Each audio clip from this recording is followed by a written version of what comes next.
So what? We just go and find a team to join.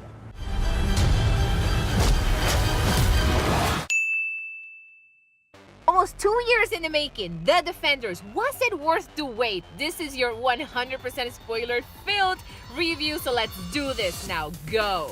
No, you know the drill. Stay and then go.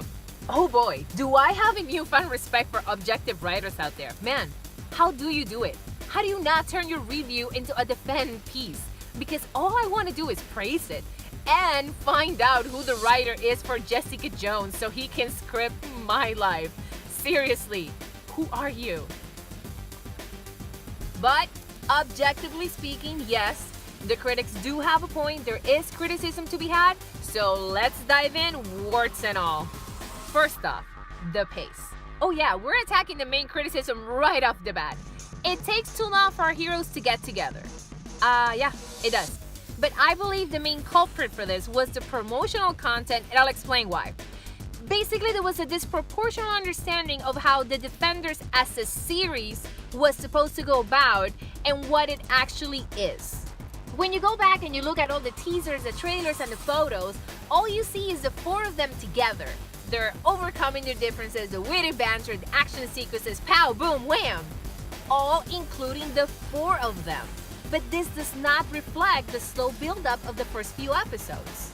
And while I am a fan of the slow build-up because it gave me a sense of realism and character build-up in the sense of where are they now and how did they get here, I do understand that people expected the actual getting together of the heroes to happen within the first episode, or at least at the end of the first episode, but that was not the case. Not to mention that in this slow build-up, you get to step into the world of each individual character like Daredevil, Jessica Jones, Luke Cage, that has his own theme and its own supporting characters, which can be a double-edged sword because if you didn't like a specific series, then chances are you won't like those particular scenes. Another thing to take into consideration is the number of episodes. This was always sold as a mini-series, so the viewer goes into it knowing I only have 8 episodes. So if 1/4 of those episodes or 1/3 of those episodes it's quote-unquote wasted in the actual bringing them together, then you can understand how this can be frustrating for the viewer. Will I have to wait until 2019 to see them together again? 2020. I could have had more now. We could have been together longer, but you wanted to catch up first. Basically, the promo said you'd be getting coffee as soon as you walk through the door, and then you were told to wait in line. Come on, man, we just wanted the coffee. So yes, when it comes to the pace, the criticism was justified. But hey, you stood in line, you waited for your coffee in hand. Now, was it worth the wait? You tell me. Final spoiler alert, everything from now on will be filled with spoilers. This is your last warning. What made it bad? Well, other than the fact that I'm extremely disappointed that no one said, hey, Han, I've got a finger for you. Come on, Jessica should have said that. Other than that fact, this is what made it bad. First off, the villain's creation, Black Sky, aka Elektra. So Villain creates the ultimate weapon that A, not really the ultimate weapon because she can take down the defenders, or won't, or refuses to, and B, the ultimate weapon turns on creator. See parents, this is what happens when you don't give young villains comic books so they don't fall into these traps. Come on Alexandra, all that money and you can't afford common sense. Second, the power inconsistency. And this is a long one because there isn't a legitimate proportion of everyone's powers throughout the entire series. And I'll explain. Elektra Black Sky, who's apparently the ultimate weapon. She goes into Kunlun or the entrance. She slaughters all the monks, but she can't defeat the defenders because emotions. And even if you were to make the argument that she doesn't want to kill Matt because she loves him and she doesn't want to kill the Iron Fist because she needs him, what's exactly stopping her from wiping Jessica and Luke? Exactly. Nothing. There's nothing stopping her.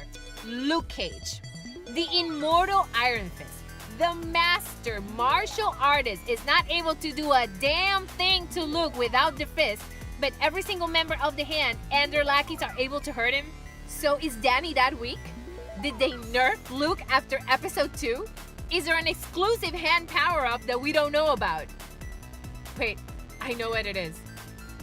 There's a secret handshake. Jessica Jones. She has limited superhuman strength. In her own words, she can only stop a slow-moving car. but she can hold on to an elevator by its cable with one hand, no sweat. I guess Madame Gao. You know, I don't even need to expand on that one because you know the woman can just break down doors, she can move cars, and she can shove people just by raising her hand in the air like she just don't care. But they need a secret weapon? They have Madame Gao! And then there's the exposition. You have characters like Colin and Claire coming in and out of every episode going like, here's some exposition for you so you can understand we're all connected and should be a team. Whereas any real fundamental questions are left unanswered. For example, are there more dragon boats? Are they only under New York? Is the door that the Iron Fist opened an alternate entrance to Kunlun, or is it only the resting place of Xiaolu? Because apparently the Iron Fist punched Xiaolu so hard that it teleported him 300 feet underground and turned him into a fossil? Best superpower ever! Why are the monks so against immortality? Because at no point do they actually explain why they oppose it. Think about it. Kunlun is called the Immortal City! They have a dragon that's the Undying! And to make matters worse, the methodology to create an Iron Fist involves slaying the dragon and punching through its molten heart. So it creates this narrative that it's okay to use the heart if you want to create the Iron Fist, but not the bones to obtain immortality. Because consistency. But hey, not everything was bad. Here's what made it good. Now this is the time where I get to geek out. They do an excellent job in having these characters maintain their humor even in the worst situations. And while other movies and series, they try to incorporate humor and it kind of seems forced, it doesn't in The Defenders because they're inherently flawed characters, as you can see in their each individual series.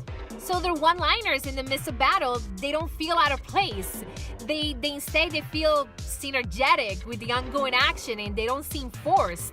So it provided what I felt was a good combination or a good balance between the atmosphere and the character design.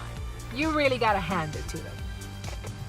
Another thing to point out, which I think is like the last thing I'm gonna mention so this doesn't become like a 25-minute vlog, is Charlie Cox's performance as Matt Murdock. Look, I'm telling you right now, say what you will about the series, and with all due respect to the talented Sigourney Weaver, there is no taking away from the fact that the absolute best actor there is Charlie Cox.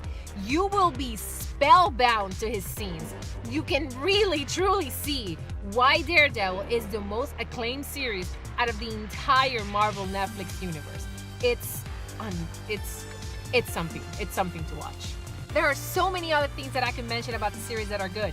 The Jessica Jones's one-liners, the fact that Iron Fist is a massive improvement for the Iron Fist that we saw in season 1 under a different showrunner. Did I mention the writer for Jessica Jones? Oh, the fighting sequences, the score, the theme. There are so many things, but again, you got the point. What we want to know is, so, was it worth the wait? Since 2015 that this universe has started with Daredevil Season 1, was The Defenders worth the wait?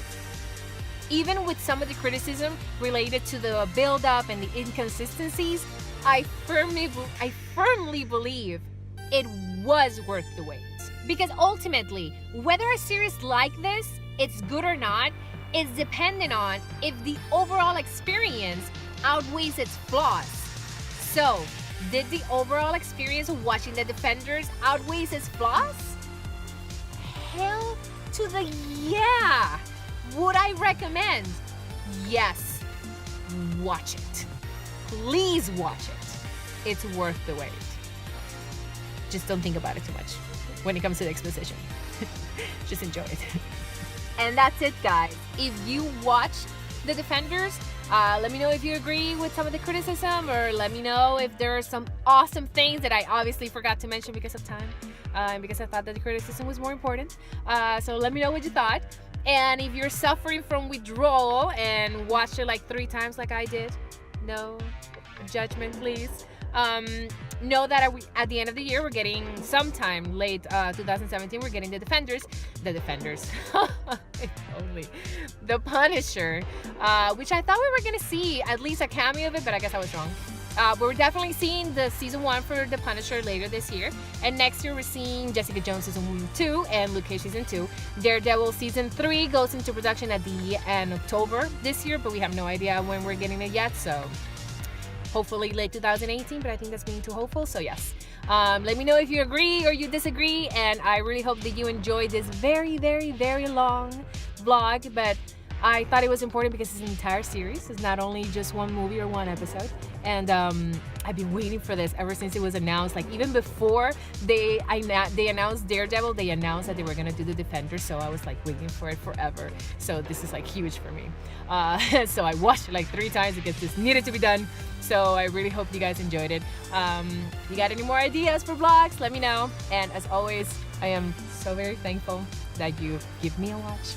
So thank you, and I will see you next time.